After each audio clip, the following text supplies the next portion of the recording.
Hey everyone, welcome to another $1,000 strap search. I've got my $1,000 in singles here and I'm about to show you what I found. But before I do, let's talk about this week's tip. Now, the thing that I like to talk about is rarity and how rare a particular note is. You hear all kinds of different people saying that the 2013B star notes are duplicates and that's rare.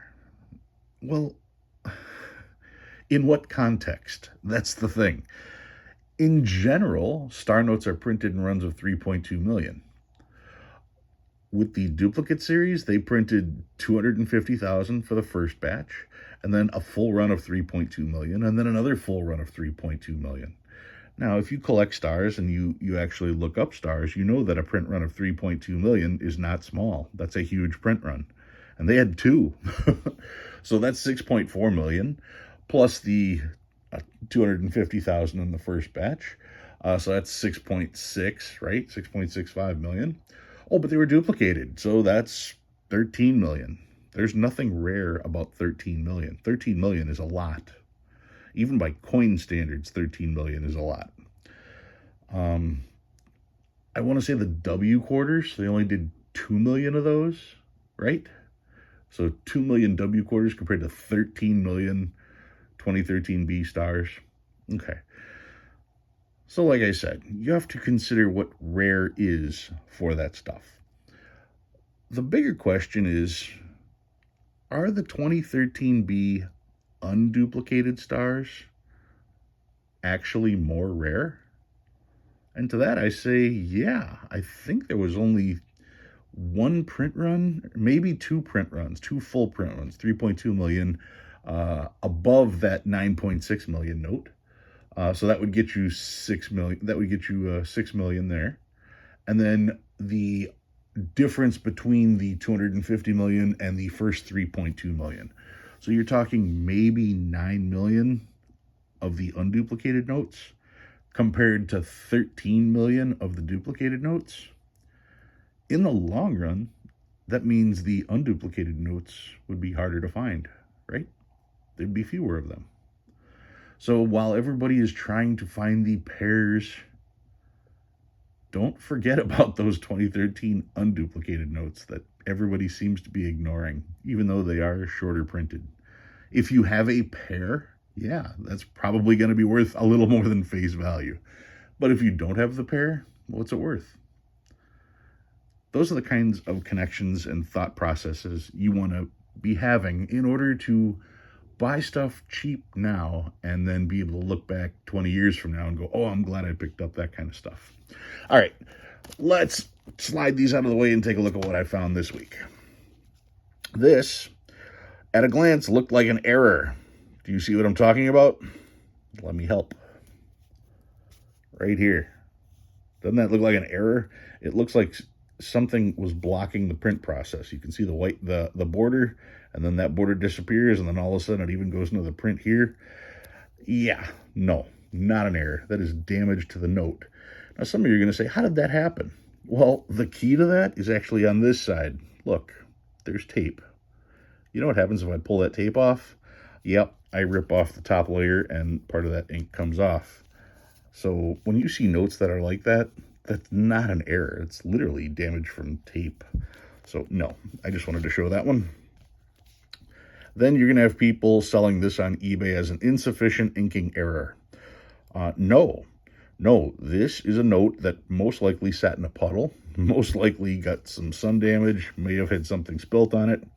You have to remember that every part of this note that's gray, that's almost gone, was sticking out. When they print the note, they force the paper into the grooves and then put ink on those grooves. That's all of this portion from George to the writing on here. And then the part that you can still see on this note very good, the seals, the serial numbers, that is stamped into the note.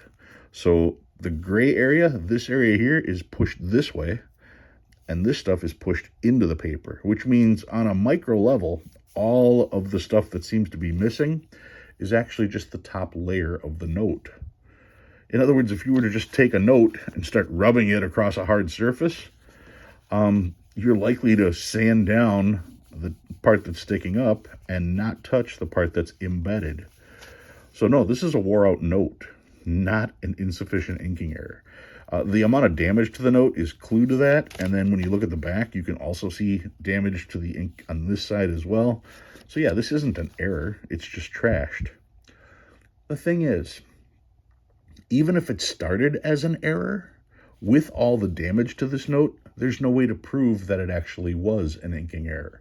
If you had a crisp, uncirculated note that looked like this, yeah, that would be an error. But once you have so much significant damage to the note, there's no way of telling if the error happened during the print process or if the note was just damaged.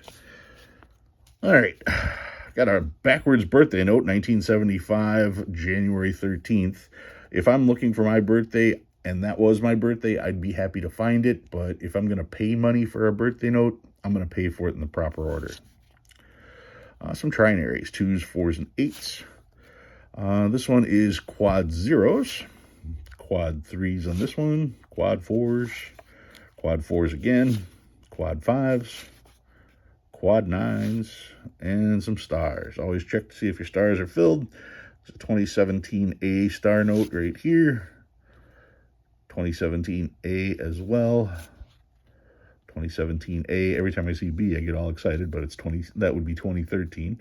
This is 2017 A. 2017, and some older notes. 2003A, rough shape. 2003A, much better shape. 2003A, in between. 2003. 1999, actually in really nice shape. 1999, not in really nice shape. 1995, not a web note, also in good shape. 1988A, and the oldest note I found, this is from 1985. All right, so that was this week's finds. What did I pull out? I recently picked up this one, and I wasn't sure if I was going to be doing a video saying how cool this is or how I got scammed, and, well, I'll let you be the judge.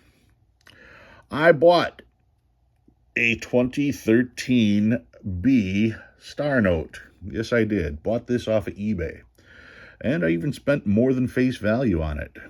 Why? Why did I buy this? Let's look at the serial number. The serial number is 10119230. Okay. Well, the duplicate range ends at 096. So this is above the duplicate range. So this is not a duplicate note. It's one of the unduplicated notes. So why did I buy it? More importantly, why did I spend $50 on it?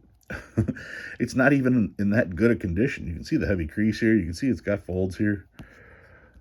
The reason I bought this note is right here.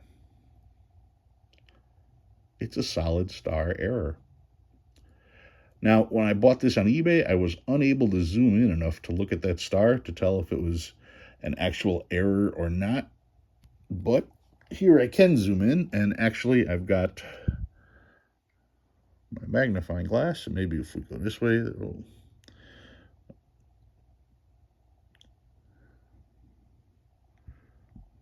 Sorry, trying to do this blind. But yeah, as we look at that, that's a filled star compared to this one. Not a filled star. Almost, but not. You can see the white dot in the middle of that one. This one has no white dot. That's a filled star. So I managed to get a filled star. Like I said, I didn't find this. I found it on eBay is where I found it. I managed to find a filled star error on the 2013 B series. Now, the only thing that would have been cooler is if this one would have been in the duplicate range, because everybody's going nuts over those anyway. So to actually find one of these, well, to be able to purchase one of these from that 2013 B series that is a filled star, I thought that was pretty cool. I have not seen anybody else talking about filled stars from the 2013 B series, whether it's a duplicate or not.